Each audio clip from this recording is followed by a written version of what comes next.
চলে আসছেন?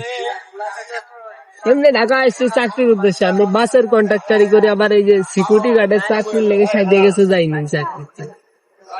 বাসের কন্ডাক্টরি কি এখনো করেন নাকি শেষ? মাঝে মধ্যে করি, মাঝে মধ্যে করি না।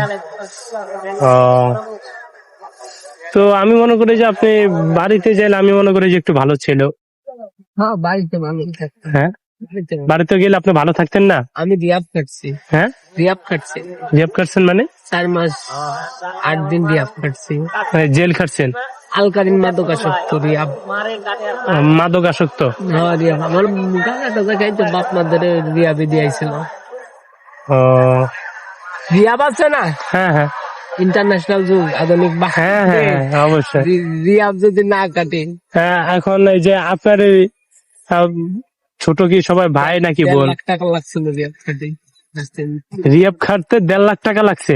মাথার যে চিকিৎসা করছে, হ্যাঁ। বডির চিকিৎসা, মানে কি ওষুধ পানি খাইছি ঠিক মতন, খাওয়া দাওয়া। রিয়াবে তো আপনার নামাজ কালাম পড়ে 3 বেলা, 5 ওয়াক্ত নামাজ, রোজার সময় গেছিল 5 ওয়াক্ত নামাজ পড়ে। আপনার ছোট কি সবাই ভাই নাকি বোন? আমার 3 ভাই, আমি বড়। ও, মানে আপনারা 3 ভাই, আপনি সবার বড়? হ্যাঁ, একজন পড়ে ক্লাস 5-এ, একজন 1-এ উঠছে। একজন 1-এ উঠছে, হ্যাঁ। আপনি সবার বড়।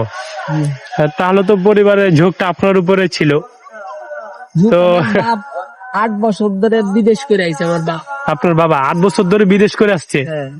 তো এখন কেন আপনার দেখাশোনা করে না? এখন আমারও দোকান ছিল, আমি দোকান চালাতাম। আপনারও দোকান ছিল? কিসের দোকান? জামা কাপড়, জুতো, স্যান্ডেল, মুরগির দোকান, পোল্ট্রি মুরগি তো বেচতাম। অনেক বড় দোকানই তো মানে ছিল। প্রথমে আমার আব্বা সর্বপ্রথম হলো জামা কাপড়ের দোকান ছিল, ওই ভিতরে স্যান্ডেলের দোকান ছিল। পরে আবার সাইডে আর একটা, মানে 15,000 টাকা অ্যাডভান্স দেওয়া লাগে। একটা দোকান নিয়ে 15,000 অ্যাডভান্স, মাল টাল ছিল 6-7 লাখ টাকা ওই দোকান। জামা কাপড়, কসমেটিক নাই, পোশাক নাই। তারপরে অন্য এক সাইডে নিয়ে আরেকটা নিয়ে ওখানে আমি, মানে স্যান্ডেল বেচতে হলে, জুতা বেচতে হলে লাগাতে হয়, জিনে দিয়ে কাঠ লাগাই বেচতে হয়। হ্যাঁ হ্যাঁ। এই কাঠ লাগাই বেচতে, কাঠ মাঠ সব আমি নিজে হাতে, আমি আর আমার এক স্বাস্থ্য ভাই দুজনে নিজে হাতে করছি। মানে জিনে টিনে ফিটিং ফিটিং সব আমি করে যে মেলা কয়েকদিন চালাই ঢাকায় এসে আবার চাকরি। মানে ওটা ছাড়া দিয়ে ঢাকায় এসে চাকরি করছেন? না, বাবা ওইটা আপনার বাবার কাছে? হ্যাঁ, এলাকার দোকান না। এলাকায় ধরেন আমার এলাকা যেরকম শেখর ইউনিয়ন, আমাদের এলাকায় বলমারি থানা, ফরিদপুর জেলা, শেখর ইউনিয়ন। মানে আপনার নাম কি? আমার নাম মোহাম্মদ শফিকুল। মোহাম্মদ শফিকুল? জি। অনেক সুন্দর তো নাম। হ্যাঁ। তো এখানে বসে বসে জুতা সেলাই করতেছেন? কি করবো, জুতা